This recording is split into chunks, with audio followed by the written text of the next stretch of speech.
የክርስቲያን እሺ ብሩክ አመሰግናለሁ። ግን ጥያቄ እንደ ልጠይቅህ? እሺ ጠይቀኝ እና ተዋህዶ እሺ ጥያቄ ምንድነው?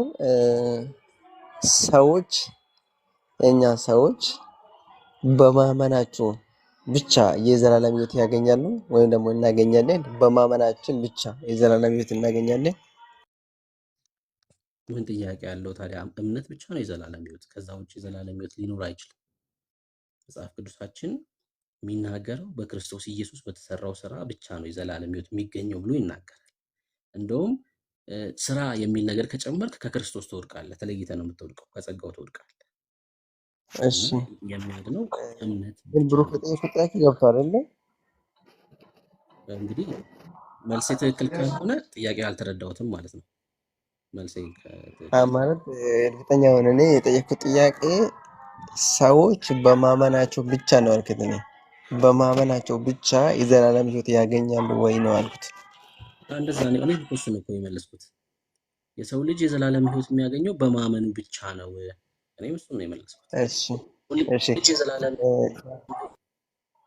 ዳኒ ዮሐንስ ወንጌል ምዕራፍ 15 አውጣልኝ እስቲ። የዮሐንስ ወንጌል ምዕራፍ 15 እሺ ምን ችግር የለውም ዳኒ፣ ዞር ብሎ ሊሆን ይችላል። ንገረኝ፣ ምንድን ነው ሀሳብ? ዮሐንስ ወንጌል ምዕራፍ 15 በእኔ ያለው ምናምን የሚለው ክፍል ማለት ነው። እሺ ቁጥር 1 እና 2 አንብብልኝ እስቲ።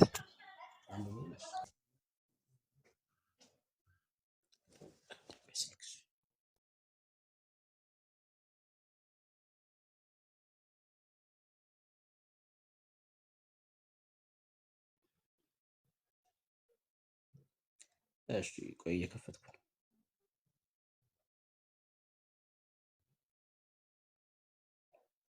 ላንብብልህ። እውነተኛ የወይን ግንድ እኔ ነኝ፣ ፍሬው አባቴ ነው። ፍሬ የማያፈራውን በእኔ ያለውን ቅርንጫፍ ሁሉ ያስወግደዋል፣ ፍሬ የሚያፈራውን ሁሉ አብዝቶ እንዲያፈራ ያጠራዋል ይላል። እሺ አሁን ደግሞ ቁጥር 6 አንብብልኝ። ቁጥር 6 በእኔ የማይኖር ቢኖር እንደ ቅርንጫፍ ወደ ውጭ ይጣላል፣ ይደርቅማል፣ እነርሱንም ሰብስበው ወደ እሳት ይጥሏቸዋል። እሺ በኔ የማይኖር ማለት ምን ማለት ነው? አሁን በኔ የማይኖር ማለት ምን ማለት ነው? በእኔ የማያምን ማለት ነው። እሺ በሱ ማምን እያለን እሺ አሁን ቁጥር 1 ለ2 ድጋሚ አንብብልኝ። እውነተኛ የወይን ግንድ እኔ ነኝ፣ ገበሬው አባቴ ነው። ፍሬ የማያፈራውን በእኔ ያለውን ቅርንጫፍ ሁሉ ያስወግደዋል፣ ፍሬ የሚያፈራውን ሁሉ አብዝቶ እንዲያፈራ ያጠራዋል። እሺ በእኔ ያለው ስለ ምን ማለት ነው? በሱ ያመነ ነው በሱ ያላመነ ነው?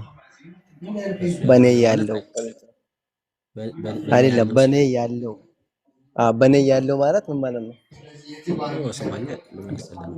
በእኔ ያለው ሲል ጌታ ኢየሱስ ክርስቶስ በሱ ያሉት ናቸው። በሱ ያሉት ደግሞ በማመን ሳይሆን ቁጥር 1 እና ቁጥር 2 ላይ ጌታ ኢየሱስ ክርስቶስ ሲናገር በተፈጥሮ በግንዱ ላይ የነበሩ ሕዝቦች ነበሩ፣ በሱ ነበሩ። በማመን አይደለም፣ የኪዳን ሕዝብ በመሆናቸው ምክንያት ማለት ነው። ቆይ አሁን ግንድ የተባለው ኢየሱስ ክርስቶስ ነው አይደለ? ቅርንጫፍ የተባለው ደግሞ እኛ ነን አይደለ?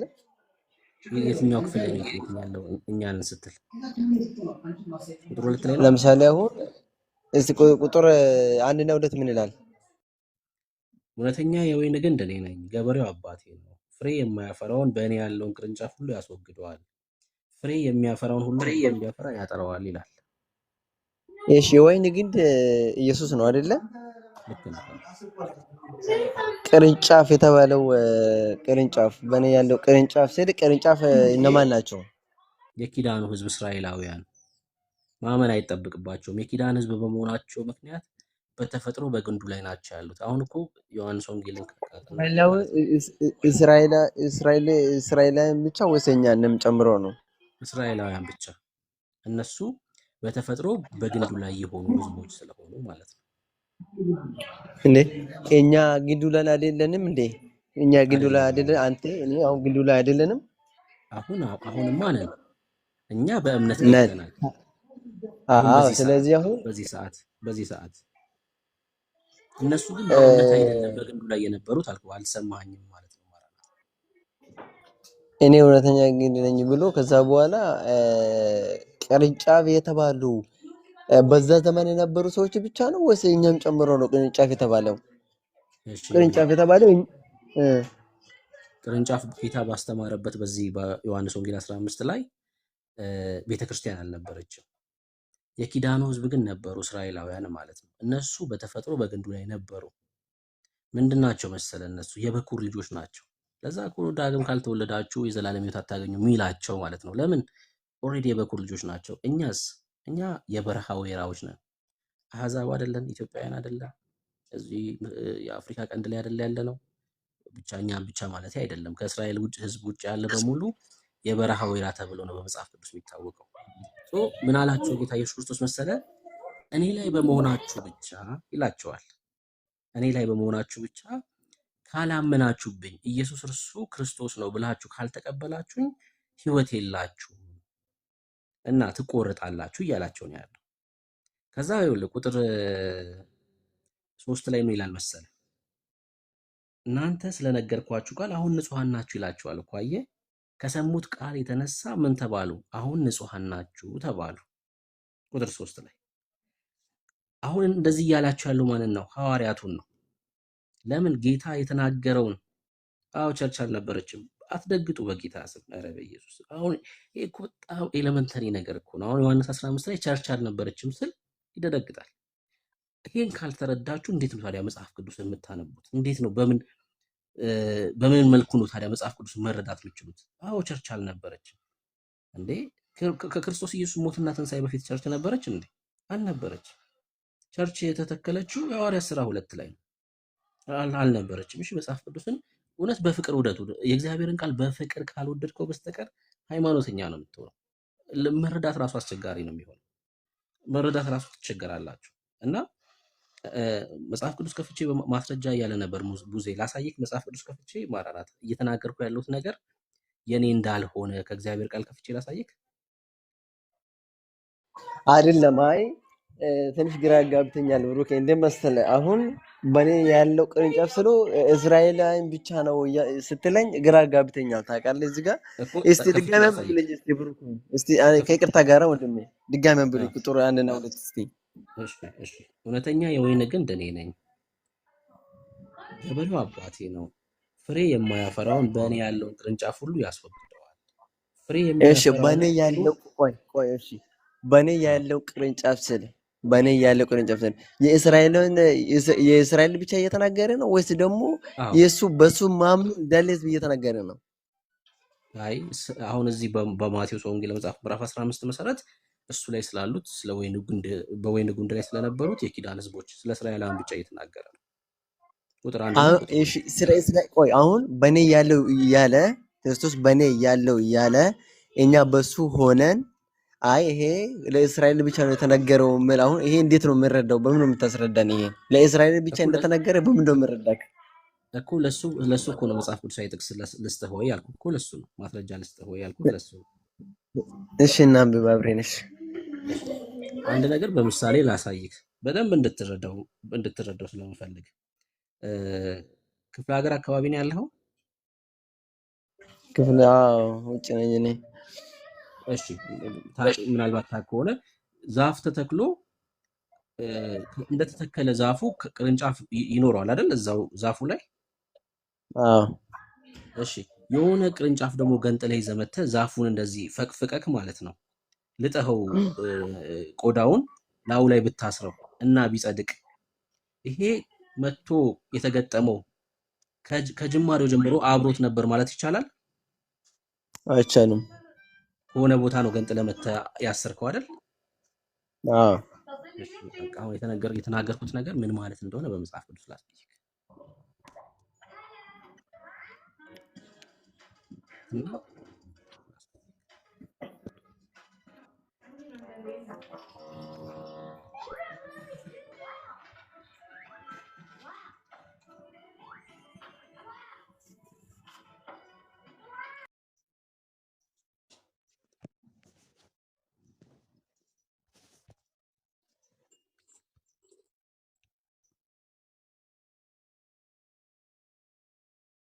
እሺ ይኸው እውነተኛ የወይን ግንድ እኔ ነኝ፣ ገበሬው አባቴ ነው።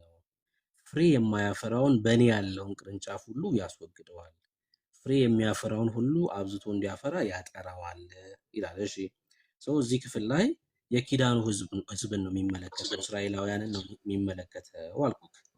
አሁን ለዚህ ንግግር ማስረጃ ይሄን ክፍል በራሱ ምን ማለት እንደሆነ ላሳይክ። ክፍሉን መጀመሪያ ወደ ማስረጃ ከመሄድ በፊት ከዛ እናንተ ስለነገርኳችሁ ቃል አሁን ንጹሐን ናችሁ ይላቸዋል።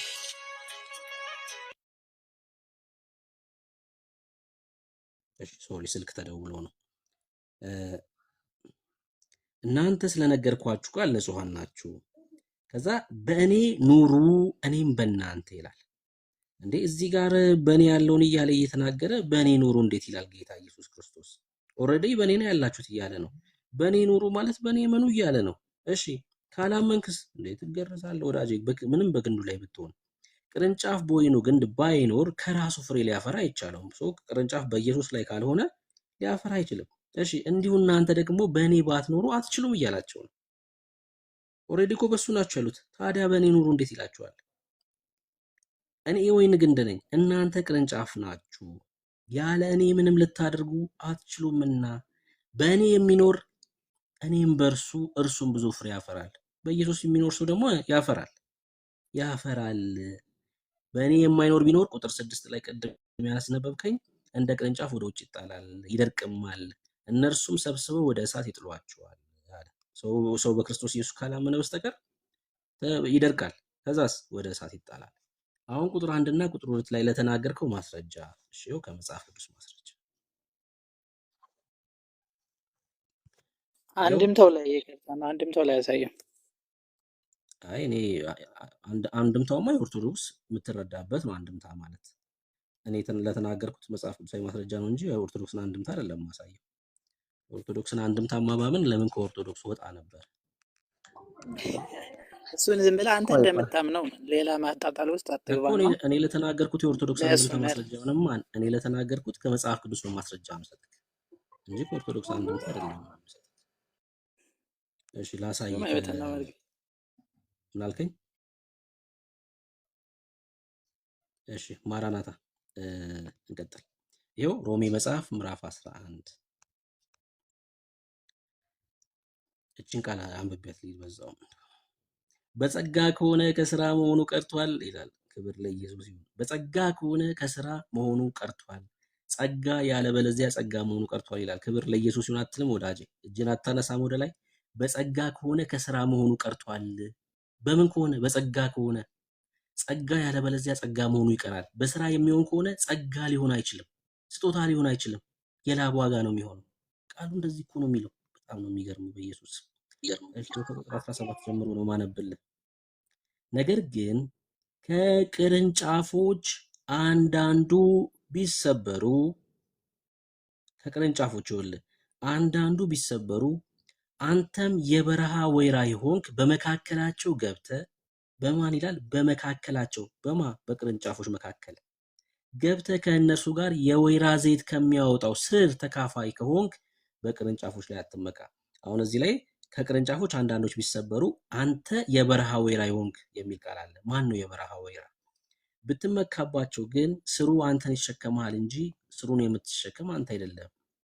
እንግዲህ እኔ እንድገባ ቅርንጫፎች ተሰበሩ ትል ይሆናል። እኔ እንድገባ ቅርንጫፎች ተሰበሩ ትል ይሆናል። አሕዛብን ነው እንደዚህ እያለ ያለው።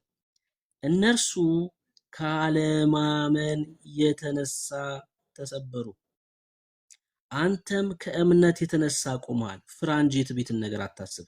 እነሱ ካለማመናቸው የተነሳ ነው የተሰበሩት። ምንም በግንዱ ላይ በተፈጥሯቸው ቢኖሩ ኢየሱስ እርሱ የእግዚአብሔር ልጅ ነው ብሎ ግን ማመን መቻል አለባቸው። እነሱ ምን ይሉ ነበር? አረ የማርያም ልጅ ነው፣ የጠራቢው ዮሴፍ ልጅ ነው ይሉ ነበረ። አምላክ መሆኑን አልተቀበሉትም። ብሩክ ይቅርታ አድርግልኝና ይሄ እና ያኛው አይገናኝም። እስክጨርስ ካልጠበቀኝ እሺ መልስ ስላላችሁኝ በቃ መስማት ነው መቻል ያለባችሁ። እሺ ካለማመናቸው የተነሳ ተሰበሩ፣ እግዚአብሔር እንደተፈጠሩ ለነበሩት ይላል። አየህ፣ በተፈጥሮ በግንዱ ላይ ነበሩ አልኩክ። እነሱን ማስረጃ አላችሁኝ። እግዚአብሔር እንደተፈጠሩ ለነበሩት ቅርንጫፎች የራራላቸው ካልሆነ ለአንተ ደግሞ አይራራልህምና። ምንድናቸው እነሱ? እንደ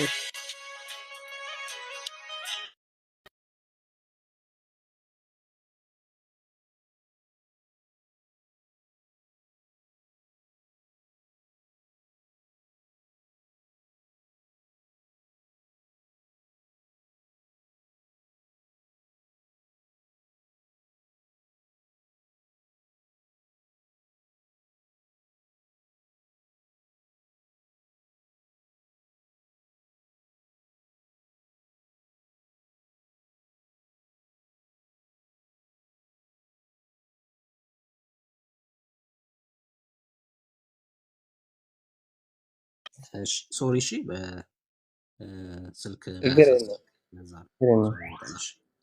እግዚአብሔር እንደተፈጠሩ ለነበሩት ቅርንጫፎች የራራላቸው ካልሆነ ለአንተ ደግሞ አይራራልህም፣ እንደተፈጠሩ ለነበሩት። እሺ ከዛስ? እንግዲህ የእግዚአብሔርን ጭከናና የእግዚአብሔርን ቸርነትና ጭከና ተመልከት።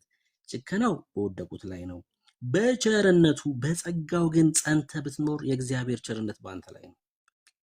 በቸርነቱ በጸጋው፣ ያለዚያ አንተ ደግሞ ትቆረጣለህ። በምን ካልሆንክ? በጸጋው ላይ በቸርነቱ ላይ ማትጸና ከሆነ፣ እኔ የምትል ከሆነ፣ በዚህ ቸርነት ላይ በጸጋው ላይ እኔ የምትል ከሆነ እጅህን ካስገባ ማለት ነው። እሺ እነዚያ ደግሞ ባለማመናቸው ጸንተው ባይኖሩ፣ እነዚህ የተቆረጡት የተባሉት እስራኤላውያን ማለት ነው፣ የኪዳኑ ህዝቦች ባለማመን ጸንተው ባይኖሩ በዛፍ ውስጥ ይገባሉ፣ እግዚአብሔር መልሶ ሊያገባቸው ይችላል። ምን ማለት ነው? የሐዋርያ ሥራ መጽሐፍ ምዕራፍ 2 ላይ ጴጥሮስ ሰበከ፣ ልባቸው ተነካ፣ ምን እናድርጋሉ? ንስሐ ግቡ አላቸው አይደለ? ወደ ግንዱ ተመለሱ ማለት ነው። አየ፣ ባለማመናቸው ጸንተው ባይኖሩ ወደ ማመን ቢመጡ መልሶ በግንዱ ይገባሉ። በተመለሰው ወደ ግንዳቸው ገቡ። ቁጥር 24 የመጨረሻ፣ አንተ በፍጥረቱ የበረሃ ከነበረ ወይራ ተቆርጠህ እንደ ፍጥረት ሳትሆን በመልካም ወይራ ከገባክ፣ ይልቁንስ እነዚያ በፍጥረታቸው ያሉት ቅርንጫፎች እንዴት በራሳቸው ወይራ እንዴት አይገቡም ይላል። አሁን እዚህ ጋር ይኸውልህ፣ አንተ በፍጥረቱ የበረሃ ከነበረ ወይራ ተቆርጠህ ይላል። ማንን ነው አንተ በፍጥረቱ ከበረሃ ወይራ እያለ ያለው? ማንን ነው? አሁን እዚህ ጋር ወይንና ወይራ ራሱ አንድ አይደለም። ብሩኬ እዚህ ጋር ያለ ወይራ ነው፣ እዛ ጋር ያለ ወይን ነው አይደለ? ኧረ ወዳጄ፣ ወይራ እኮ አንተ ነህ እኮ ወዳጄ። ምን ሆነህ ነው? ይኸውልህ ገብቶኛል። ስለዚህ አሁን ወይራ የተባለው ወይራ ማለት ነው። የተባለው ብሩኬ ይቅርታ አድርግልኝና አንዴ ስማኝ፣ አማራናታ ለመማር ከሆነ አንዴ ስማኝ። ወይራ የተባለው ኢየሱስ አይደለም እኮ አሕዛብ እኮ ነው። የበረሃ ወይራ የተባለው ስለ ኢየሱስ እያወራ አይደለም። ለዛ እኮ ነው የበረሃ ወይራ የተባለው ማን ነው ብዬ ጠየቅኩ። እሱን ነው። እነዚህ የበረሃ ወይራ የተባሉት፣ ቆይ እንደዚህ ላድርግና ምናልባት ከረዳክ ይህን ጥቅስ ላሳየህ። የኤፌሶን መልእክቱ ላይ ጳውሎስ ምዕራፍ 2 ቁጥር 11 እና ቁጥር 12 ላይ ያለው ላንብብልህ። ስለዚህ እናንተ አስቀድሞ በስጋ አሕዛብ የነበራችሁ፣ በስጋ በእጅ የተገረዙ በተባሉት ያልተገረዙ የተባላችሁ ይህን አስቡ። እዚህ ክፍል ላይ ስለዚህ እናንተ አስቀድሞ በስጋ አሕዛብ የነበራችሁ ሲል ማንን ነው? ማራናታ በስጋ አሕዛብ እስራኤል በስጋ አሕዛብ የነበራችሁ አይደለም፣ ከእስራኤል ሕዝብ ውጭ ያለው በሙሉ ማለት ነው። ኦኬ እሺ። ስለዚህ እናንተ አስቀድሞ በስጋ አሕዛብ የነበራችሁ ሲል ከእስራኤል ሕዝብ ውጭ ያለውን ሕዝብ በሙሉ ነው። በስጋ በእጅ የተገረዙ የተባሉት የሚለው እስራኤላውያንን ነው። ያልተገረዙ የተባላችሁ አሕዛብ ይህን አስቡ። ይኸውልህ በዚያ ዘመን ከእስራኤል መንግስት ርቃችሁ፣ አየህ፣ ከእስራኤል መንግስት ርቃችሁ ያለው አሕዛብን ነው። ለተስፋው ቃል ኪዳን እንግዶች ሆናችሁ፣ አየህ፣ የተስፋው ቃል ኪዳን እንኳን የኛ አልነበረም። እሺ በዚህ ዓለም ተስፋን አጣችሁ፣ ከእግዚአብሔር ተለይታችሁ ያለ ክርስቶስ ነበራችሁ። አየህ፣ አሁን ይሄን የተናገረው ለማን ነው? ለአሕዛብ ነው። ምን አለ? በዚያ ዘመን፣ መቼ? በዛኛው ዘመን ከክርስቶስ ኢየሱስ የመስቀል ስራ በፊት ከእስራኤል መንግስት ርቃችሁ ነበራችሁ። እሺ ለተስፋው ቃል ኪዳን እንግዶች ነበራችሁ። በዚህ ዓለም ተስፋን አጣችሁ። ወንዝና ተራራ ባየ ቁጥር አምላኬ ብሎ የሚሰግድ ህዝብ ማለት ነው። ለጣዖት ለእባብ የሚሰግድ ህዝብ ማለት ነው። አምላኩን የማያውቅ ህዝብ ማለት እኮ ነው። ይኸውልህ በዚህ ዓለም ተስፋ ያጣ ህዝብ ነበር። ከእግዚአብሔር ተለይታችሁ ይላል። ከእግዚአብሔር የተለየ ህዝብ ነበረ። ያለ ክርስቶስ ነበራችሁ ይላል። ያለ ክርስቶስ ነበራችሁ ሲል እስራኤላውያኖች የኪዳኑ ህዝብስ እስራኤላውያኖች እነሱ ደግሞ በክርስቶስ ነበሩ። ያውቁት ነበር መሲሁን። አየ ስለሱ ይናገሩ ነበር። ከሩቅ አይቶ ተሳለሙት ይላል። እነሱ በክርስቶስ ነበሩ፣ እኛስ ያለ ክርስቶስ ነበር። አሁን ግን ይላል የመስቀሉ ስራ እኮ ነው አንድ ያደረገን ሰው ያደረገን። ይኸውልህ እናንተ በፊት ርቃችሁ የነበራችሁ አሕዛብ በክርስቶስ ኢየሱስ ሆናችሁ በክርስቶስ ደም ቀርባችኋል ይላል። አየህ በክርስቶስ ደም ቀርባችኋል። እርሱ ሰላማችን ነውና ሁለቱን ያዋሃደ በአዋጅ የተነገሩትን የትእዛዛትን ሕግ ሽሮ በመካከል ያለውን የጥል ግድግዳ በስጋው ያፈረሰ። ይህም አሁን አሕዛብ የለ የኪዳን ሰው የለ አንድ አረገ። ይኸውልህ ይህም ከሁለታቸው አንድ አዲስ ሰው በራሱ ይፈጥር ዘንድ ሰላምን ያደርግ ዘንድ ነው ይላል። በፊትስ ርቀን ነበር፣ አሁንስ የክርስቶስ ደም አቀረበ። እኛ በክርስቶስ ኢየሱስ የመስቀል ስራ ነው ወደዚህ ኪዳን መግባት የቻልነው እንጂ አስቀድሞማ እኛ እነሱ ይሄው ብሩክ አሁን እኔ ሀሳብክ ተረድቻለሁ ባል ግን እኔ የጠየኩት ጥያቄ ምንድን ነው? ዮሐንስ ወንጌል ምዕራፍ 15 ቁጥር 1 ጀምሮ እስከ ቁጥር 11 ብናነበው በክርስቶስ ሆኖ መልካም ፍሬ ካላፈሩ ይቆረጣሉ ይነገራል እዛ ላይ መጽሐፉ ማለት ነው። ስለዚህ እኔ እዚህ ጋር መጠየቅ የፈለኩት ምንድን ነው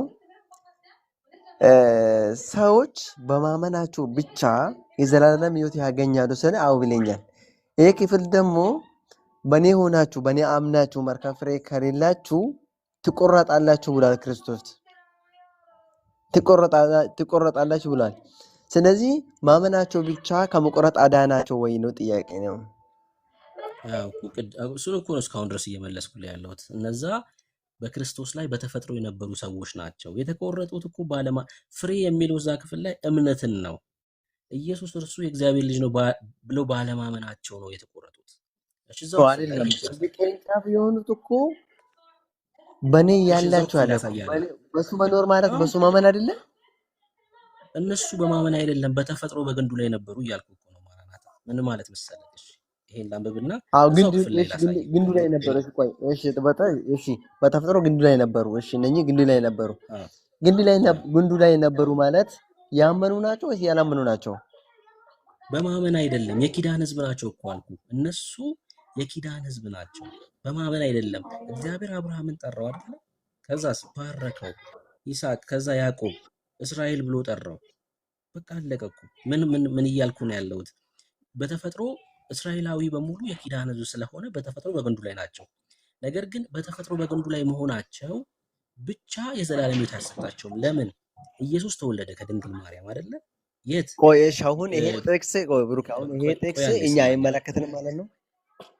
አንድ መጽሐፍ ቅዱስ ማለት ነው ሶስቱን ወገኖች ለይተህ ካላጠናክ ሌላ ትምህርት ነው የሚሆንብህ። ይኸውልህ መጽሐፍ ቅዱስ ቤተክርስቲያን አለች። መጽሐፍ ቅዱስ ውስጥ አሕዛብ አለ። መጽሐፍ ቅዱስ ውስጥ የኪዳኑ ሕዝብ አለ። መልእክታቶቹን ከተጻፈበት ዓላማ አንጻር ካልተረዳው መጽሐፍ ቅዱስ ሌላ መጽሐፍ ነው የሚሆንብህ። አዎ ቤተክርስቲያን ውስጥ መጽሐፍ ቅዱስ ውስጥ እስራኤል አለች፣ ቤተክርስቲያን አለች፣ አሕዛብ አለ። ሶስት ወገናቶች አሉ መጽሐፍ ቅዱስ ላይ። መልእክቶቹ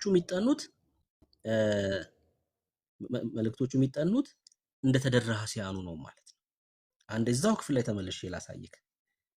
ፈርዖን ይኸውልህ አሁን ይሄ ዘጸአት መጽሐፍ ምዕራፍ 4 ቁጥር 22 ፈርዖንንም እግዚአብሔር እንዲህ ይላል። ተመልከት፣ እስራኤል የበኩር ልጄ ነው ይላል። እስራኤል ምንድን ነው?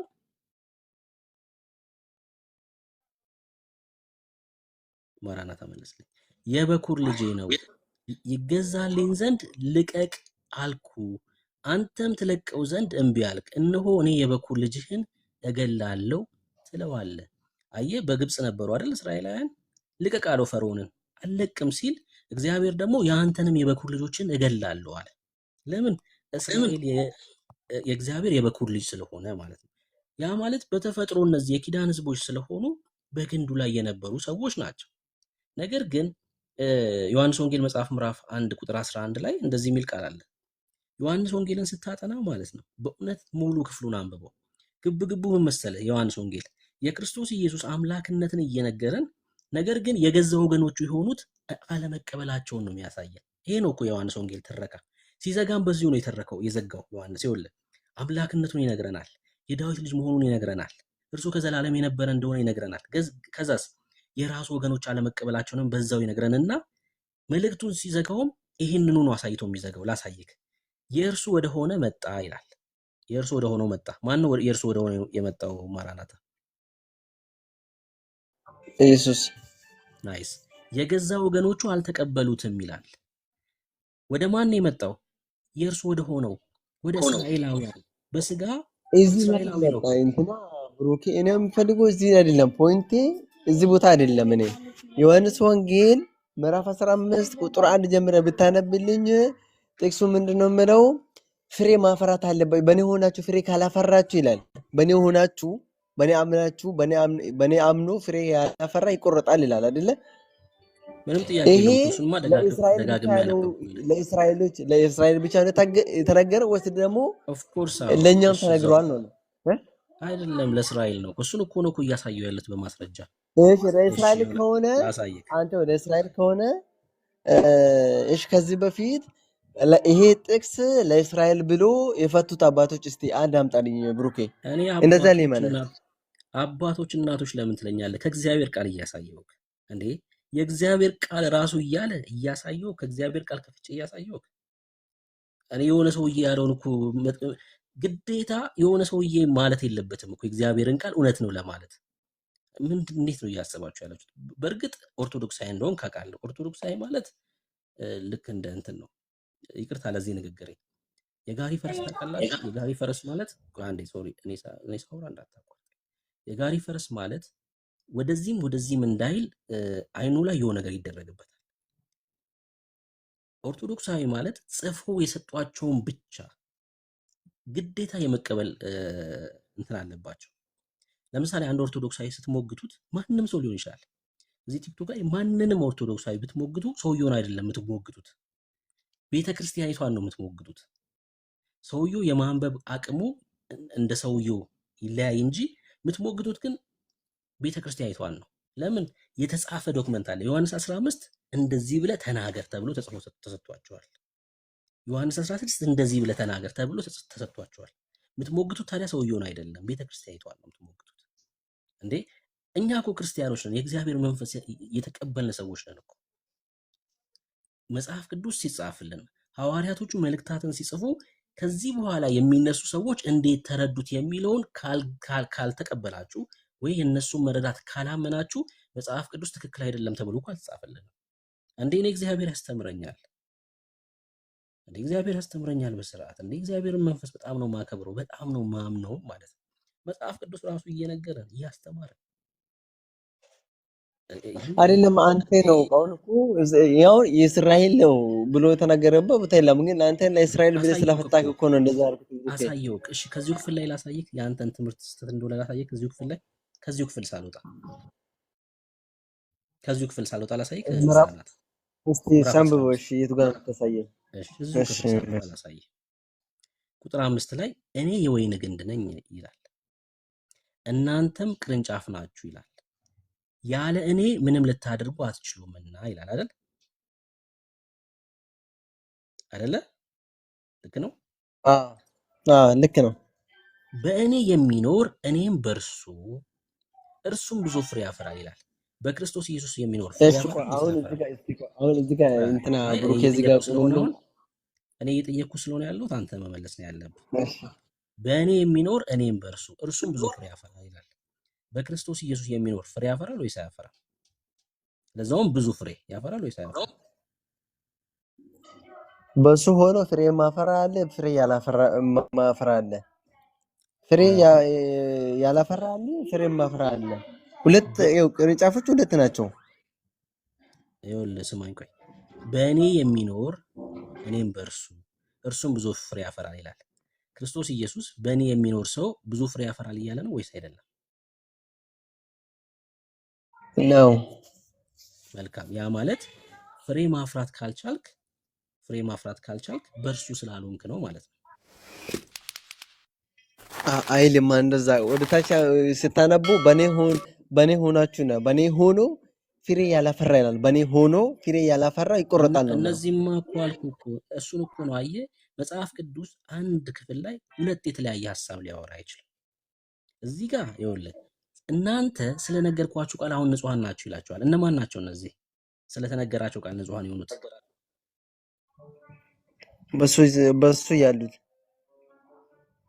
ስለነገርኳችሁ ቃል እያላቸው ያመኑት በሱ ያመኑት እነማን ናቸው? እነሱ በሱ ያመኑት በዚህ በጌታ ቅርንጫፍ በተናገረበት ሰዓት ቅርንጫፍ እኮ እነማን ናቸው? ሰዎቹ እነማን ናቸው? እነዚህ የኛ ነና። አንተ ማየት ነበር ካልነበርክም ሲጀምር በዚህ ሰዓት አይዞህ አትሳቅ። አንተማ አልነበርክም። የት ነበርክ አንተ?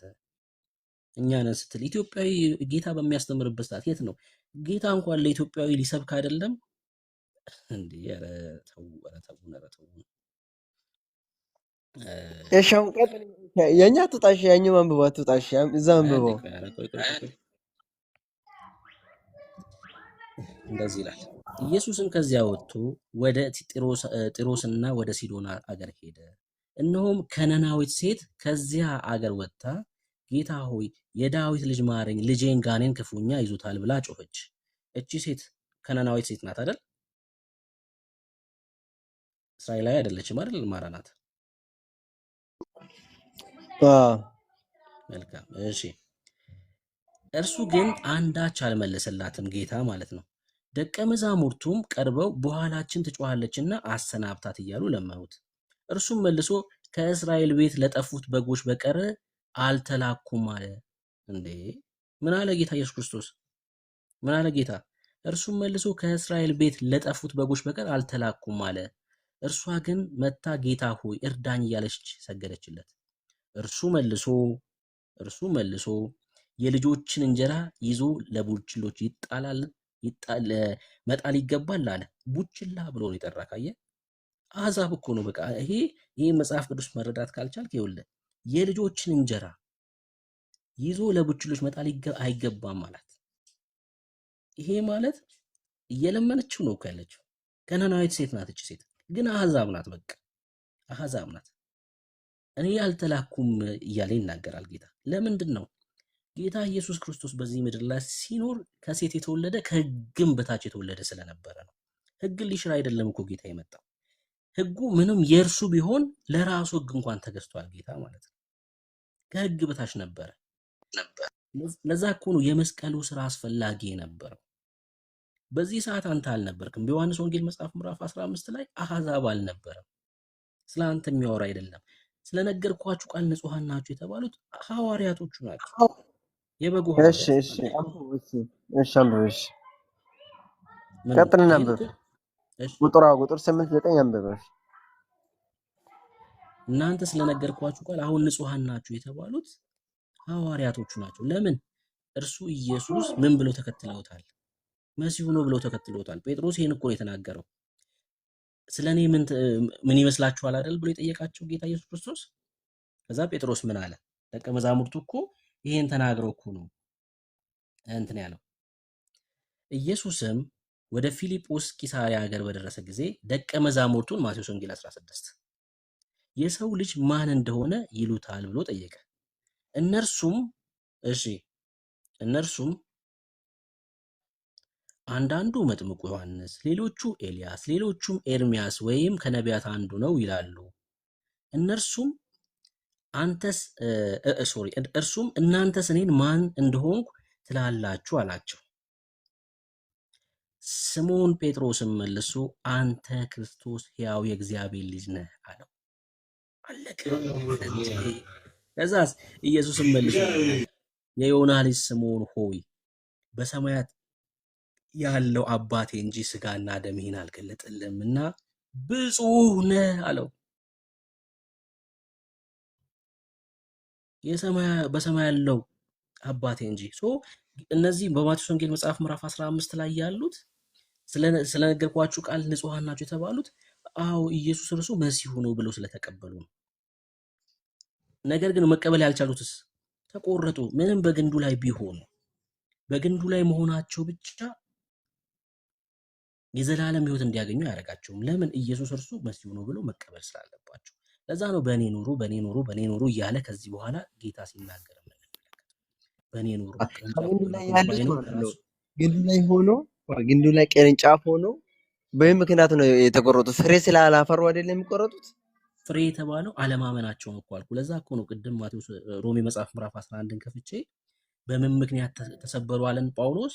እንደ ቅድም እኮ እሱን እኮ ነው በግንዱ ላይ ሆኖ አለማመን ቢሆንማ ያው አይደለም እንትና ብሩክ፣ ያለማመን ቢሆንማ ያላመነ ሰው በክርስቶስ ይሆናል እንዴ? እነሱ በማመን አይደለም በክርስቶስ የሆኑት አልኩ እኮ ደጋግሜ እየነገርኩ። በተፈጥሮ በግንዱ ላይ ነበሩ። ለምን እሱ ወንድሜ ክርስቶስ ኢየሱስ እኮ ራሱ በኔ ሆነ በኔ ያው ቅርንጫፍ እኮ በኔ ሆኖ አለ እኮ። በኔ ሆኖ ማለት በሱ አምኖ ማለት ነው አይደለ እኮ። እነሱ በእርሱ ያሉት በማመን አይደለም በተፈጥሮ ነው አልኩ እኮ። እንዴ ይኸውልህ እዚህ ጋር ያነበብኩልህ እኮ እሱ ብሩኬ አይደለም ብሩኬ፣ ክርስቶስ እኮ በኔ ሆኖ በሱ ሆኖ ያው እንዳለ በኔ ሆኖ ፍሬ ማፈራው አለ፣ በኔ ሆኖ ፍሬ ያላፈራ አለ። በሱ ሆኖ ፍሬ ያላፈራው አባቱ አብዝቶ እንዳፈራ ያጠራል፣ ፍሬ ያላፈራ ደግሞ ይቆረጣል እያለ ነው። ስለዚህ በክርስቶስ ኢየሱስ ክርስቶስ አምኖ ፍሬ ያላፈሩ አይደለም የሚቆረጡት? ፍሬ ስላላፈሩ አይደለም የሚቆረጡት? አሁን ያው ምን ሆነ መሰለህ፣ ዝም ብለህ እየነገርኩም ድጋሜ ራሱን ስለሆነ የምጠይቀኝ፣ እኔ ደግሞ ልጠይቅህ፣ በተፈጥሮ በግንዱ ላይ የነበሩ ህዝቦች ነበሩ ወይስ አልነበሩም? ነበሩ። በቃ ታዲያ ለምን ታደርቀኛለህ? በተፈጥሮ በግንዱ ላይ የነበሩ ሰዎች ቆይ አሁን እኔ ስለሆነ የምጠይቅህ፣ በተፈጥሮ በግንዱ ላይ የነበሩ ሰዎች በማመን ነው በተፈጥሮ በግንዱ ላይ የነበሩት? በማመኑ ነው። ያላመነ ሰው በግንዱ መሆን አይችልማ። አሳየኝ። ከእግዚአብሔር ቃል ላይ በተፈጥሮ በግንዱ ላይ የነበሩት በማመን ነው የሚለውን አሳየኝ። ማለት ያላመነ ሰው በግንዱ ይሆናል እንደ ብሩኬ? አይ ሎጂክ አይደለም፣ ከቃሉ ነው። እኔ አሁን ቃሉን እየከፈትኩ አልነበር ሳሳይ የነበረው? ከቃሉ ነው። ለምን ክርስቶስ በኔ ሆኖ አለ እኮ። በኔ ሆኖ ፍሬ ያላፈራው አይደል ያለው እኮ። በተፈጥሮ በግንዱ ላይ የነበሩት በማመን ነው ስላልከኝ አሳየኝ ከቃሉ ላይ።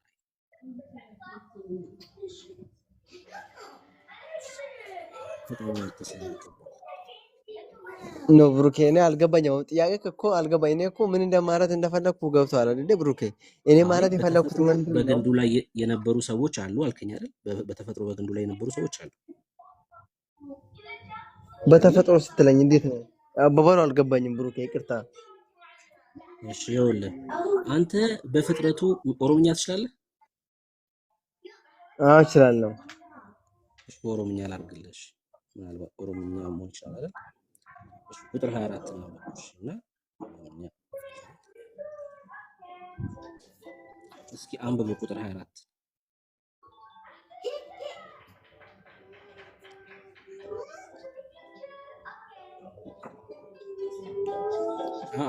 ድምፅን ከፍ አድርገህ አንብቧ።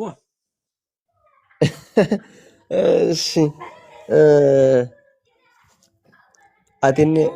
አቲን ሙከ ኤጀርሳ ዲዳቲ ዳለቴ ኢሳ ኤራ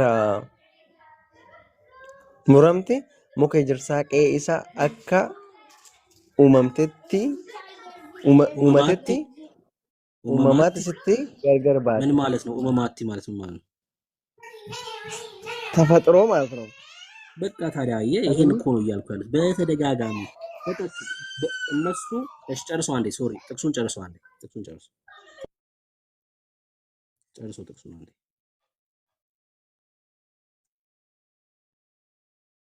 አንዴ። አንዴ ብሩክ ቆይ። እሺ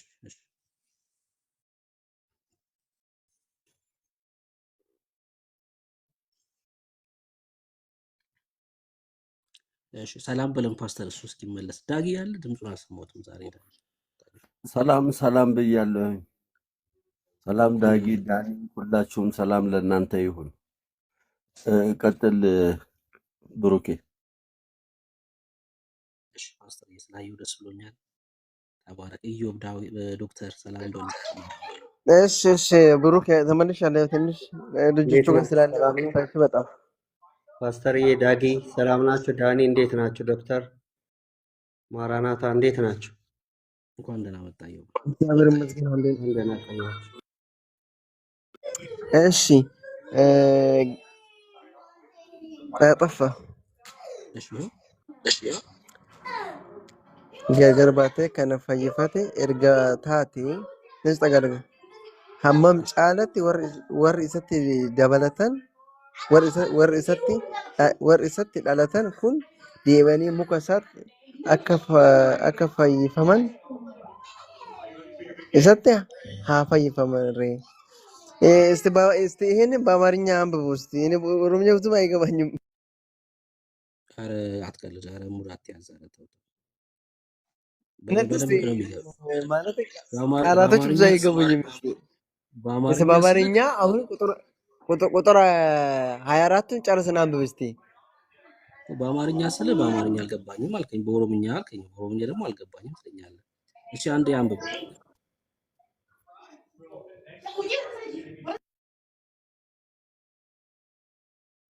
እሺ በአማርኛ ላድርግልህ። እኔ እንኳን አንተ እያነበብከው ገብቶኛል። ያን ኦሮምኛ ብዙ አልችልም፣ ግን የተወሰነ እሰማለሁ። ግን እንደዛም ሆኖ ገብቶኛል። አሁን ይሄ ክፍል ምን እያለ እንደሆነ ይገባኛል። አንተ በፍጥረቱ የበረሃ ከነበረ ወይራ ይላል አይደለ? በፍጥረቱ ምን ነበርክ ይላል? የበረሃ ወይራ ነበርክ ነው እያለ ያለው።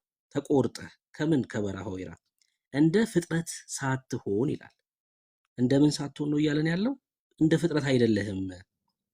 እሺ እንደ ፍጥረት ሳትሆን በመልካም ወይራ ከገባ ይልቁንስ እነዚያ በፍጥረታቸው ይላል። አየህ፣ በፍጥረታቸው ማለት የኪዳን ሕዝብ ናቸው እኮ ማለት እኮ ነው። በጣም ግልጽ ነው። ምን ማለት መሰለ? ብሉይ ኪዳን ለኢትዮጵያ ተሰጥቷል። ማራናታ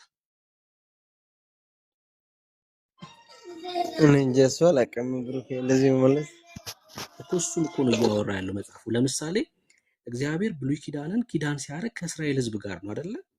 አብርሃምን ጠራው። ከዛ በኋላ የአብርሃም ልጅ ይስሐቅ አለ። ከዛ ያዕቆብ አለ። የያዕቆብ ልጆች 12ቱ ልጆች አሉ። የእስራኤል ነገዶች ማለት ነው። 12ቱ ነገዶች ማለት ነው። ከዛ ይሄ የአብርሃም ልጆች ወደ ግብፅ ወረዱ። ከዛ ሙሴን ጠራውና ከግብፅ ሲያወጣቸው ትመለከታለህ። ከዛ በሲና በረሃ ከግብፅ እንደወጡ ወደ እስራኤል ከመግባታቸው በፊት ሕግ ሰጣቸው አይደል? በቃ መጽሐፍ ቅዱስ ይሄን ነው የሚለው። እነዚህ ሕግ የተቀበሉት የበኩር ልጅ የተባሉት ቅድም ዘጸአት መጽሐፍ ምዕራፍ 4 ላይ ያነበብኩልህ በተፈጥሮ በግንዱ ላይ የነበሩ ህዝቦች ናቸው። ለምን? የኪዳን ህዝብ ናቸው። ይህን ጥቅስ ላሳይና ከዛ ምናልባት ከሌሎች ሰዎች ጋር ደግሞ ትንሽ አወሳስቤብህ ከሆነ ትቀጥላለህ። እንደዚህ ይላል። ይኸውልህ ሮሜ መጽሐፍ ምዕራፍ 9 ላይ ማለት ነው። በስጋ ዘመዶቼ ስለሆኑ ይላል ጳውሎስ፣ እስራኤላዊ ነው አይደለ? በስጋ ዘመዶቼ ስለሆኑ ስለ ወንድሞቼ ከክርስቶስ ተለይቼ እኔ ራሴ የተረገምኩ እንደሆን እጸልይ ነበርና እነርሱ ይላል በስጋ ዘመዶች የሆኑት እስራኤላውያን ናቸውና። ምንድናቸው አለ? እስራኤላውያን ናቸውና ልጅነትና ክብር ኪዳንም የሕግም መሰጠት የመቅደስም ስርዓት የተስፋው ቃላትም ለእነርሱ ናቸው ይላል። ለእስራኤላውያን ሰው ኢትዮጵያን አይመለከትም።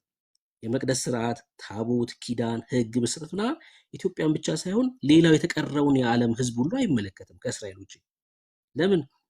የነሱ ስለሆነ ለነሱ የተሰጠ ስለሆነ አባቶችም ለእነርሱ ናቸውና እንዳለ የምንጠራቸው አይደለም። አሁን ብሩክ እዚህ ለምን መጣ? ብሩክ ይቅርታ አድርግልኝ ወንድሜ፣ እዚህ ለምን መጣ? እኔ አሁን እዚህ ቦታ አልመጣም። ብሩክ አሁን ዮሐንስ ወንጌል ምዕራፍ 15 በቃ ምንም እንትን አልገባኝም ብሩክ። ምክንያቱም አንተ እንደምታነብልኝ ሀሳቡ አልመጣልኝም። እኔ አሁን ሀሳቤ ምንድን ነው? ሰው በማመን ብቻ የዘላለም ሕይወት ያገኛል ወይ ስለ አው ብለኛል። ግን ያኛ ክፍል ላይ ፍሬ ካላፈራ ይላል። በእኔ ሆናችሁ ፍሬ ካላፈራችሁ ትቆረጣላችሁ ይላል። ስለዚህ እምነታቸው ያለ መቆረጥ አዳናቸው ወይ ነው ጥያቄ ብሩኬ። አዎ ምንድን ነው መሰለህ እዚህ ክፍል ላይ ለምን እንደመጣሁት የቀደመው ኪዳን ለኢትዮጵያ ተሰጥቷል ወይ ስልክ አላቅም ስላልክ ነው።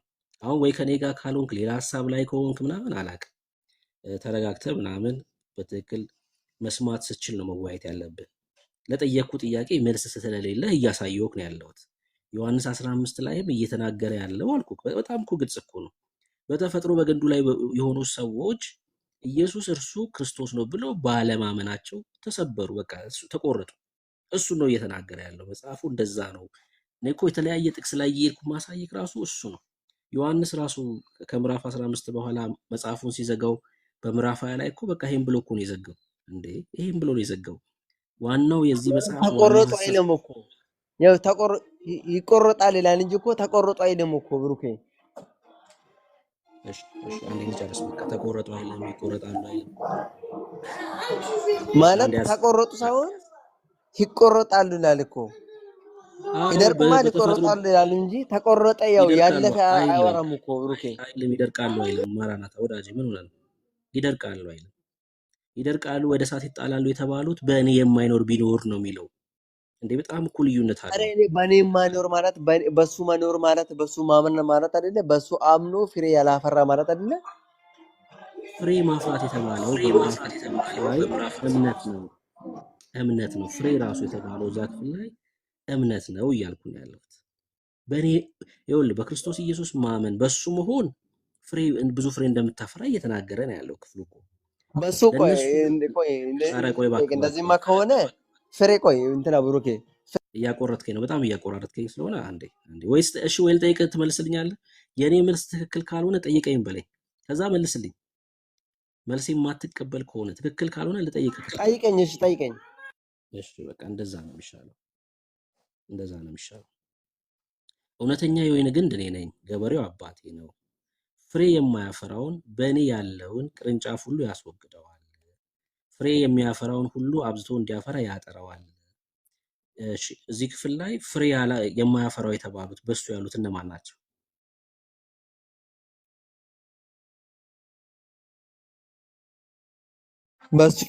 በሱ አምኖ ፍሬ ያላፈሩ አይ እነማን ናቸው? የትኛው ህዝብ ነው ጥያቄ? እኛ ለቤተክርስቲያን ነና እያወራ እንዳለ በሱ ያመነ ሰው እንዳለ በሱ ያመነ ማለት ነው።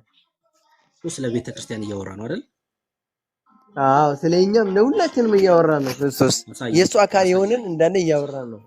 አሳየኝ። በዚህ ሰዓት ላይ ቤተክርስቲያን መኖሯን አሳየኝ። እሺ ጌታ ቤተክርስቲያን ከበሰቱ ሳይሆን በእኛ አሁን የሱ ፍጥረት የሆነ ሁሉ በኔ ሆናችሁ የኔ ፍጥረት ሆናችሁ በኔ ሆናችሁ በኔ አምናችሁ ፍሬ ካላፈራችሁ እያለ ነው እንጂ ፍጥረት ማለት ለእስራኤል ምን ብቻ ማለት የተናገረ ነው? አይደለም ብዬ እኔ እየተናገርኩ እኔ ነው። የአንተ መልስ ስለሆነ የኔ መልስ ተወውና አሁን እዚህ ክፍል ላይ ፍጥረት ሁሉ ስትል ሙስሊምን ጨምሮ ነው ፍጥረት ሁሉ እያልክ ያለው? እ እ ፍጥረት ሁሉ ስትል ሙስሊምን ጨምሮ ነው ወይስ በሱ ስለሚያምኑ ሰዎች ነው እየተናገርክ ያለው? በእኔ ያልክ በሱ ስለነማን ነው? ያመነ አይደለም፣ በሱ መልካም ያመነ በሱ አምኖ እሺ ፍሬ ያላፈራ እሺ፣ በሱ ያመነ ስትል ቤተክርስቲያንን ይጨምራል አይደል? በዚህ ሰዓት ላይ እስወር ቡኬ ቤተክርስቲያን ይሄ አላውቅም። ይሄ ታሪክ እንደዛ ካልከኝ ያው ስለ ቤተክርስቲያን እንደዛ ማውራት ከጀመርን እኔ ውስጥ ገብቼ አላውቅም። እናት እንደዛ አሁን እንትን እኮ አትበል። በማታውቀው ነገር እኮ ነው ወይ ለመማር ዝግጁ አይደለም? በማታውቀው ነገር ነው እየሞገትክ ያለው ወይስ ትጠይቅ? አይደለም እኔ አሁን አንተ ኧረ ማመን ቆይ ቆይ እንዴት አቃተኝ መሰለ? አንተ አንዴ የእስራኤል አንዴ አንዴ አንዴ አንዴ አንዴ ስትጠየቅ ወይ አትመልስ ወይ ስነግርህ ለመስማት ፈቃደኛ አልሆንክ። አሁን ይሄ ምን ይሆናል መሰለህ? ረጅም ሰዓት ዝም ብሎ መጨቃጨቅ ነው የሚሆነው። ትክክል አይደለም ካልከኝ ሞግተኝ፣ በቃ ነው ለምጠይቅ ጥያቄ እየመለስክ ሞግተኝ። አላቅም የምትለኝ ከሆነ እኮ ወይ አላወቅ ወይ ሲነገር አልተቀበልክ ነው የሚሆነው ማለት ነው። እኔ ከተሳሳትኩኝ እንድማርም ገብቷል። ትክክል ካልሆንኩ እንድማርም በእግዚአብሔር ቃል ሞግተኝ። እንደዛ ነው የሚሻለው። ካልሆነ ወይ ስጠይቃት መልስልኝ ወይ ደግሞ ስነግረም ካልተቀበልክ አስቸጋሪ ነው የሚሆነው ማለት ነው። ቀጥል። አይ በቃ ብሩክ እኔ አንተ ማስቀየም አልፈልግም፣ ግን ኧረ አታስቀይመኝ ሌላ ጊዜ ወዳጄ፣ እንመለስበታለን። በቃ ችግር የለም። አታስቀይመኝም በጭራሽ። መቀየም ምናምንማ ምን አመጣው? መቀየም ምናምን የለም ግን አይ ማለት በቃ እንደዚህ እየተግባባን አይደለም ታውቃለህ። እንደዚህማ አዎ ምንድነው እያወራሁት ያለሁት ነገር አዲስ ሆኖብሃል። ለዛ ነው አሁን ዮሐንስ ወንጌልን በቃ ማጥናት ሞክር። ዮሐንስ ወንጌል ቅድም ክፍሎቹን ሳሳይ የነበሩት ክፍሎች ሐሳቡን እንድትረዳው ስለሚያግዝህ ነበር። ጌታ ኢየሱስ ክርስቶስ ማንነቱን ይነግራቸዋል። ለምሳሌ ዮሐንስ ወንጌልን ስታጠና አንድ ነገር ብቻ ላሳይ፣ አንድ ሚስጥር ላሳይክ። ሲጀምር ምን ብሎ ጀመረ? ስለ ክርስቶስ ኢየሱስ ማንነት ነው አይደል የጀመረው አይደለ? ከዛ ቃል የነበረው እሱ ስጋ ሆነ አለን አይደል? ምዕራፍ 14 ላይ ይሄ ስጋ የሆነው ቃል ስጋ የሆነው ወደ ገዛ ወገኖቹ ነው የመጣው። ከዛ የገዛ ወገኖቹ ደግሞ አልተቀበሉትም፣ እስራኤላውያን አልተቀበሉትም ነው የሚለው። ከዛ ለተቀበሉት ሁሉ ግን በስሙ ለሚያምኑት ለእነርሱ የእግዚአብሔር ልጆች ሆኑ ዘንድ አንዴ ስልክ በቃ ልመለስ ሶሪ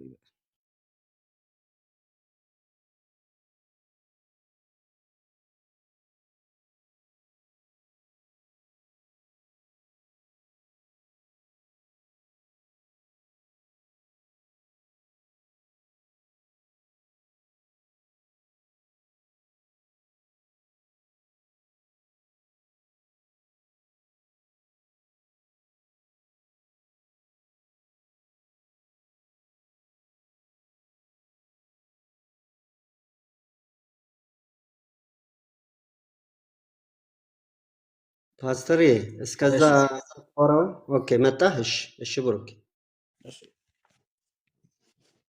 አዎ ስልክ መመለስ ነበረብኝ ተደጋጋሚ ሲደወል። እሺ ይሄን ላሳየውና በቃ የምትሉት ነገር ካለ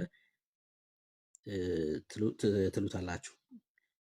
ለተቀበሉት ሁሉ ግን በስሙ ለሚያምኑት ለእነርሱ የእግዚአብሔር ልጆች ሆኑ ዘንድ ስልጣን ሰጣችሁ ይላል። ሰው ስለ ኢየሱስ ማንነት እየነገረን ነው። በኢየሱስ ማመን የዘላለም ሕይወት እንደሆነ ይነግረንና ከዛ ምዕራፍ 2 ላይ ሁለት ተአምር አደረገ። በሰርግ ቤቱ ውሃን ወደ ወይን ጠጅ ቀየረ። ከዛ ደግሞ ወደ ቤተ መቅደስ ሄደና ኢየሱስ ክርስቶስ በጅራፍ ሲጋረፍ እንመለከታለን። አሁን ይህን ሁለት ተአምር ሲያደርግ ጥያቄ ተፈጠረባቸው በመምህራኑ ዘንድ ማለት ነው። ምዕራፍ 3 ጋር ይኸውልህ በሌሊት ነው የመጣው ማ ከፈሪሳውያን ወገን የሆነ የአይሁድ አለቃ የሆነው ኒቆዲሞስ በሌሊት ወደ ኢየሱስ መጣ ይላል። ለምን? ጥያቄ ተፈጠረባቸው። ማን ነው ይሄ ሰው? ለዛ ነው መምህር ሆነ ከእግዚአብሔር ዘንድ ይኸውልህ መምህር ወይ እግዚአብሔር ከእርሱ ጋር ከሆነ በቀር አንተ የምታደርጋቸውን እነዚህ ምልክቶች ለምን? በምዕራፍ 2 ላይ የተመለከተው ነገር ስላለ እነዚህ የምታደርጋቸውን ምልክቶች የሚያደርግ የለም ሲል እንመለከታለን። አየህ። ከዛ ኢየሱስ ክርስቶስ ደግሞ መምህር አይደለ? ዳግመኛ ካልተወለድክ የዘላለም ሕይወት አታገኝም ይለዋል። አየህ፣ መምህር ነው፣ ያውቀዋል እኮ የብሉይ ኪዳን መጽሐፍቶችን ያጠና ሰው ነው። ለምን? የበኩር ልጅ ነው። እሱም ደግሞ ፈሪሳዊ ነው፣ አይሁዳዊ ነው። ምዕራፍ 4 ስትሄድ ሰማራዊቷ ሴት እርሱ ኢየሱስ እርሱ እውነተኛው መሲህ እንደሆነ ይነግራታል። የማያስጠማውን ውሃ እሱን ከተቀበለች እንደሚሰጣት ይነግራታል። ምዕራፍ 5 ያ የተፈወሰው ሰውዬ ከዛ ከአይሁዳውያን ጋር የነበረው ሙግት እንዴት በሰንበት ትፈውሳለህ? ምዕራፍ 6 ብዙ ሰዎች የተመገቡበት አይደለ? ከዛ እውነተኛው መብል ኢየሱስ መሆኑን የተናገረበት ስለ ራሱ ነው። በቃ ሲናገር የምንመለከተው ዮሐንስ ወንጌልን። እነሱስ እንዴ ይላሉ፣ ወደ ኋላ ይመለሳሉ።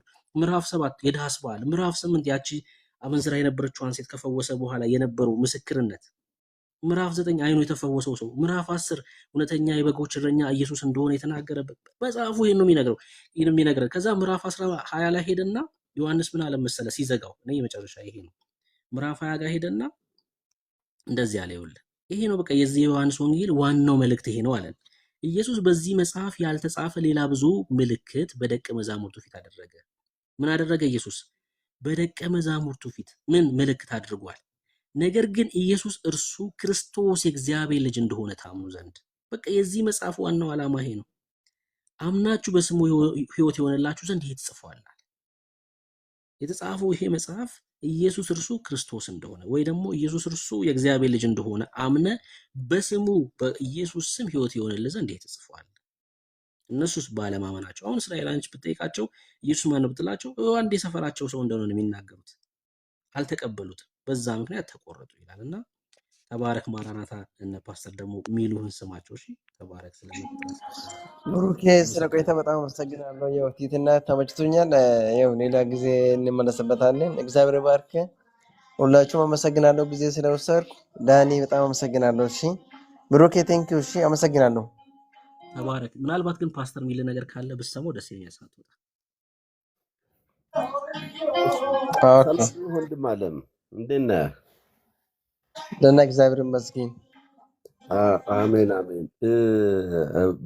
ከብሩኬ ጋር ጥሩ ነገር ነው የሄዳችሁት። ግን እንደው አንድ እንትን ለምሳሌ እስራኤሎች የእሱ ወገን ነበራችሁ ብሎ ሲናገር እንዴት ነው እሱ ቦታ ላይ ሳውንድ ግልጽ ያልሆነልህ? ጌታ ከነሱ መምጣት ማለት ነው ግልጽ ያልሆነኝ ምንድነው ዮሐንስ ወንጌል ምዕራፍ 15 ላይ ያለውን ቃል ለእስራኤል ነው የተናገረው ስለኝ እኔ እንደዚህ አልተማርኩም። ሁለተኛ ደግሞ እንደዛ ብዬም አላምንም። ምክንያቱም ክርስቶስ ለምሳሌ በኔ ሆኖ አለ በኔ ሆኖ የሱ ቅርንጫፍ ሆነን ፍሬ ካላፈራን ትቆረጣላችሁ ስላለ ይሄ ንግግር ደግሞ ለእስራኤል ብቻ ነው ካሉኝ ትንሽ ቅር ይለኛል። ከዚህ ኦኬ እንደዚህ እናርጋ አባት ካለ አዎ ይሄንን ፓራብሎች እነኝን ጌታ በምሳሌ እያደረገ የሚነግረንን ኦርጋኒክ ፌሎሺፕ እንደነበረ እነኝን ነገሮች የሚነግረንን በሁሉም በተለያየ መንገድ ነው ይሄን የሚነግረን። ለምሳሌ ያክል መዝሙረ ዳዊት መጽሐፍ ቅዱስ ይዘሃል በእጅህ? ስልክ ላይ ነው ያለኝ። አንድ ስልክ ብቻ ነው ያለኝ። ኦኬ ብሩኬ ያወጣልናል።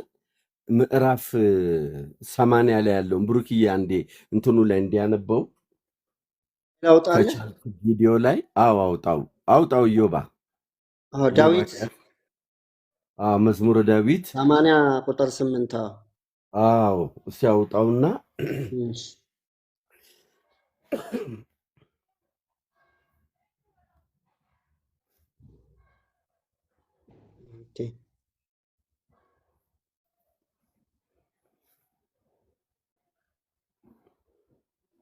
እሺ ላንብበው።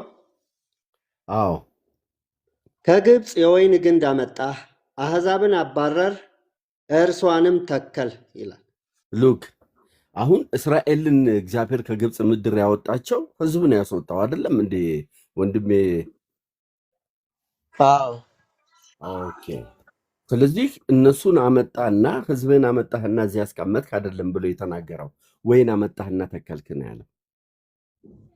አየህ፣ በምሳሌ እያደረገ የሚነግረን ይህንኑ ቃል ነው። ሌላ ቦታም በተደጋጋሚ ጌታ እንደ ምሳሌ አድርጎ ወይም ፓራብል አድርጎ ሲነግረን ብዙ ቦታዎች ላይ ማውጣት ይቻላል። የእስራኤልን ህዝብ እንዴት አምጥቶ እንደተከላቸው ለምሳሌ ላንተ አንብብ። ኢሳያስ ምዕራፍ 5 ላይ ሄደ ብታይ ምዕራፍ 5 1 እና 2 አካባቢ፣ ኤርሚያስ ምዕራፍ 2 1 ላይም ስትመለከት እነኚህ ሁሉ የሚናገረው ግን እንዶ ሌላ አንድ ተጨማሪ ምሳሌ ልስጥህና ኢዮብ ታነብልናለህ። ማቴዎስ ምዕራፍ 21 እስቲ ያውጣልን። እሺ ማቴዎስ 21 ማቴዎስ 21 እሺ 21 ቁጥር ስንት? ከ33 ጀምረህ እስቲ አንብበውና የሚገርም ምሳሌ ነው ጌታ የሚነግረን። እሺ 21:33 ሌላ ምሳሌ ስሙ። የወይን አትክልት የተከለ ባለቤት ሰው ነበረ።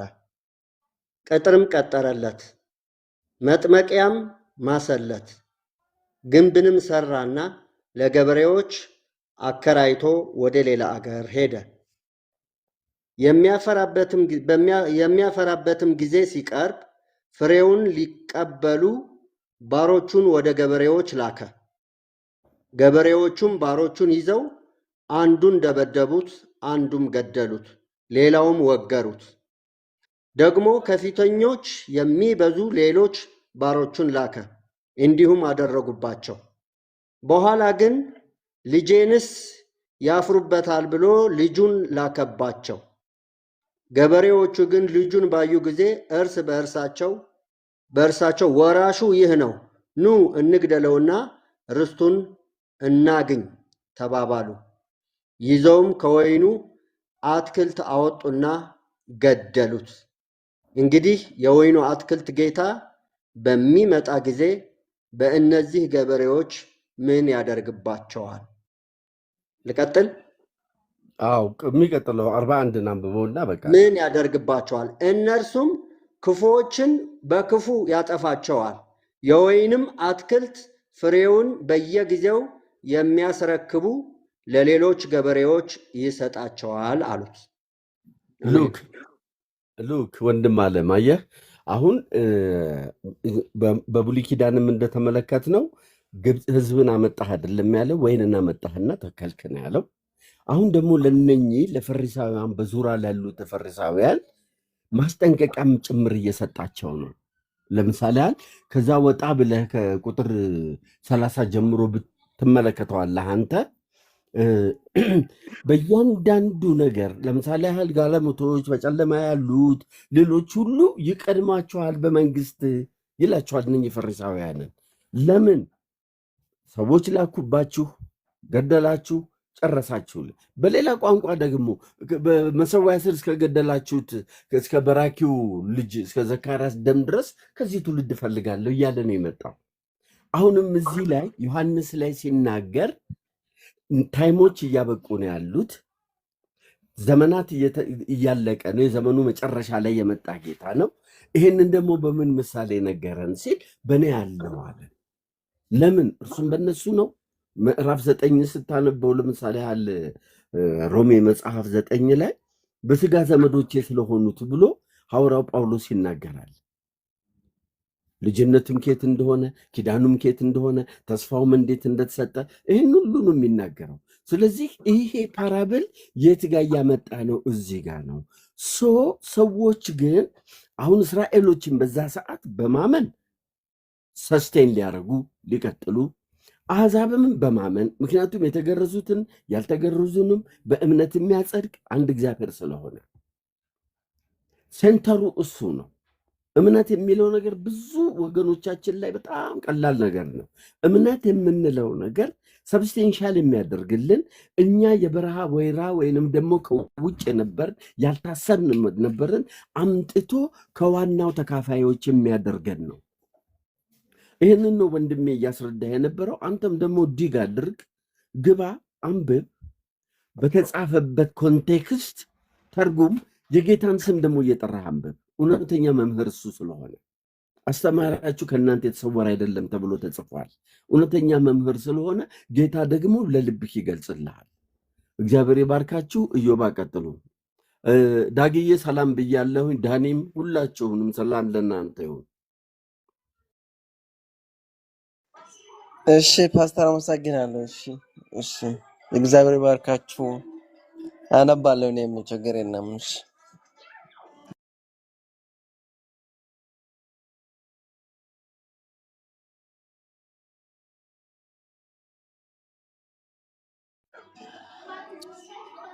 ኢዮባ እያወራህ ከሆነ ሙት ላይ ነህ።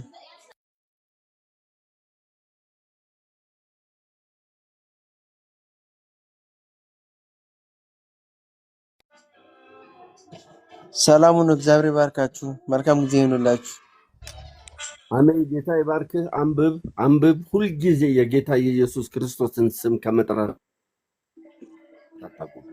መጽሐፍ ሲናገር የጌታን ስም የሚጠራ ሁሉ ይድናል ይላል እና ሁል ጊዜ ያስመልጠናል፣ ከእውቀታችን ያድነናል፣ ጌታ ብርሃን ያበዛልናል እና አሜን።